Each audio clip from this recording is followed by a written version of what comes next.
மாச கடைசி ஆயிடுச்சு. சரி மளிகை ஜாமான் வாங்கணும்னு அரிசி வாங்க போனா கிடுகிடுன்னு விலை உயர்ந்துட்டுன்னு சொல்றாங்க. எப்படி இது என்ன ஆயிடுச்சு? எப்படி திடீர்னு விலை ஏறுது? அப்படிங்கிறது தான் இந்த வீடியோல பார்க்க போறோம். சரி, இந்த விலை உயர்வுக்கு யார் காரணம்? என்னன்னா ஒரு சுருக்கமா சொல்லணும் போனா தேவைக்கும் உற்பத்திக்கும் இடையே உள்ள அந்த இடைவெளி டிமாண்ட் விசஸ் சப்ளை அப்படின்னு சொல்லுவாங்க. இன்னுமே நான் உங்களுக்கு புரியுற மாதிரி சொல்றேன். நம்ம தமிழ்நாட்டுக்கு ஒரு ஒரு ஒரு வருஷத்துக்கு பாத்தீங்கன்னா சராசரியா 91 லட்சம் டன்னு, அதாவது ஒரு டன் அப்படிங்கிறது 1000 கிலோவா, 91 டன்னு வந்து இந்த அரிசி தேவைப்படுது. ஆனா நம்ம ஊர்ல எவ்வளவு உற்பத்தி செய்யறோம் தெரியுமா? வெறும் 72ல இருந்து 75 அந்த டன்னு வரையும் தான் உற்பத்தி செய்யப்படுது. அப்போ மீதிக்கு என்ன பண்றது அப்படின்னு ஒரு கேள்வி வருதா? அந்த பற்றாக்குறையை சமாளிக்க தான் ஒரு ஒரு வருஷமும் 30 லட்சம் டன் அரிசியை நம்ம வெளி மாநிலங்கள்ல இருந்து எடுக்கிறோம். வெளி மாநிலங்கள்லாம் என்ன சொல்றேன்னு தெரியுதா? இந்த கர்நாடகா இந்த மாதிரி இடத்துல இருந்து நம்ம இறக்குமதி பண்ணிட்டு இருக்கோம். ஆந்திரா, கர்நாடகா இந்த மாதிரி இடங்கள்ல இருந்து நமக்கு அரிசிகள் எல்லாம் கிடைக்கும். இது எந்த அரிசி கிடைக்கும்? இப்போ இந்த சன்னரக அரிசி நார்மலா பாத்தீங்கன்னா வந்து இந்த குட்டி குட்டி அரிசியா இருக்கும். இதெல்லாம் வந்து நம்ம வாங்கி சாப்பிட்றது எல்லாமே அந்த கர்நாடகால இருந்து வருது. நம்ம தமிழ்நாட்டு மக்களுக்கு எப்பவுமே அந்த மிக சின்ன அரிசி, அந்த ஃபைன் வெரைட்டி ரைஸ்ன்னு சொல்லுவாங்க, மெல்லிசா இருக்கிற அரிசி, பொன்னி அரிசி இந்த மாதிரி இடங்கள் மேலதான் வந்து பயங்கரமா ஆர்வம் அதிகம். நிறைய சேல்ஸும் ஆயிட்டு இருக்கும். அது அங்கே இருந்து தான் வந்துட்டு இருக்கு.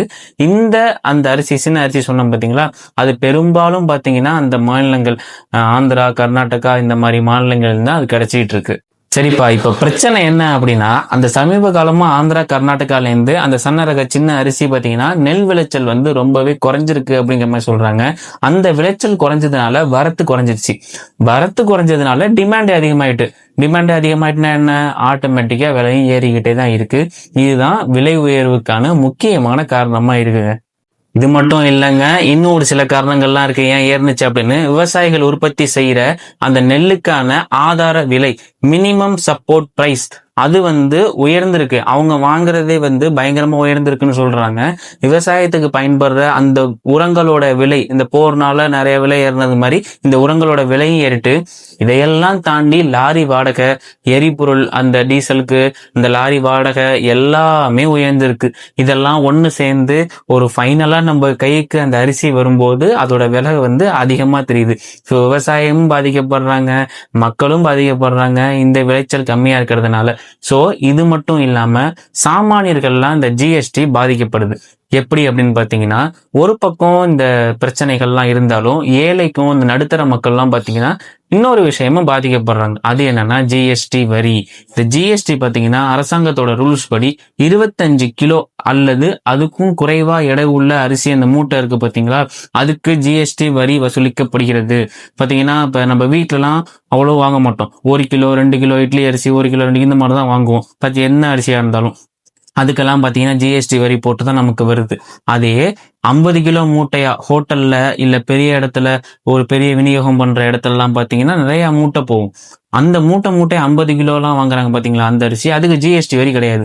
ஜிஎஸ்டி போடுறதுனால இந்த சாமானிய மக்கள் அன்னன்னைக்கு யூஸ் பண்ற அரிசி எல்லாருமே விலை உயர்ந்து ஜிஎஸ்டி வரி வரை எக்ஸ்ட்ரா வர போயிட்டு இருக்கு. இந்த ஜிஎஸ்டி வரியும் இன்னும் பெரிய பிரச்சனையாவும் இருக்குங்க இந்த சாமானியர்களுக்கு எல்லாருக்குமே. சரி, இப்ப இவ்வளவு கேட்டுட்டீங்க. இப்போ தீர்வு என்ன அப்படிங்கறத நீங்க கமெண்ட்ஸ் சொல்லுங்க. சோ இது அரசாங்கத்தோட இது என்ன அப்படின்னு கேட்டிருக்காங்கன்னா, அரிசிக்கான ஜிஎஸ்டி வரியை முழுமையா நீக்க சொல்லணும். அதாவது கம்மியாகணும் சரி, கூட ஆகணும் சரி, ரொம்ப எல்லாத்துக்கும் நீக்க சொல்லி மத்திய அரசை தமிழக முதலமைச்சர் விஜய் அவர்களை வந்து வலியுறுத்தி கேட்கணும் அப்படிங்கிற மாதிரி சொல்லியிருக்காங்க. இது என்னன்னா அரிசி ஆலை உரிமையாளர்கள் சங்கம் இவங்க தான் இந்த பிரஸ் மீட் நடிச்சு இந்த கோரிக்கைலாம் விழிச்சிருக்காங்க.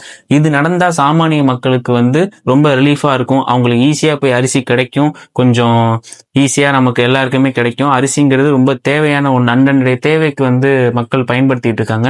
மக்கள் அதனால ரொம்ப இதுக்கு பயப்பட தேவையில்லை. ஏன்னா வந்து இதுக்கப்புறம் நல்ல விஷயங்கள் இதுக்கப்புறம் குறையும் அப்படிங்கிற மாதிரி சொல்லியிருக்கிறாங்க. ஸோ இதெல்லாம் வந்து அரசாங்கம் ஈஸியா எடுத்துக்க நார்மலா விட்டுட்டு போகாம மத்திய அரசை வலியுறுத்தி இந்த மாதிரி பிரச்சனைகள்லாம் இருக்கு அப்படின்னு புது வரத்து வர ஆரம்பிச்சதும் வந்து விலை திரும்ப இயல்பு நிலைக்கு வரும் அப்படிங்கிற மாதிரியும் சொல்லப்பட்டுட்டு இருக்காங்க. ஸோ முதலமைச்சர் விஜய் அவர்கள் இதுக்கு ஒரு ஆக்ஷன் எடுத்து மத்திய அரசு இதை கேட்டு இது மாதிரி விஷயங்கள் பண்ணணும், மற்ற மாநிலங்கள்ல பேசணும் அப்படின்னு நான் கேட்டுக்கிறேன். ஸோ உங்களுக்கு இந்த மாதிரி ஒரு தெளிவா ஒரு ஐடியா கிடைச்சிருக்கல, இதனாலதான் அரிசி விலை ஏறி இருக்கு அப்படின்னு. இந்த விலை உயர்வுனால உங்க வீட்டு பட்ஜெட் எல்லாமே எப்படி இன்க்ரீஸ் ஆயிருக்கும். ஸோ ஜிஎஸ்டி பிரச்சனைகள்லாம் பத்தி நீங்க என்ன நினைக்கிறீங்க அப்படிங்கறதெல்லாம் நம்ம சேனல் கமெண்ட்ஸ் சொல்லுங்க. கமெண்ட்ஸ் உங்களுடையது. ஸோ இன்னொரு நல்ல வீடியோட சந்திப்போம். நம்மளை சப்ஸ்கிரைப் பண்ணி வச்சுக்கோங்க. Thank you all.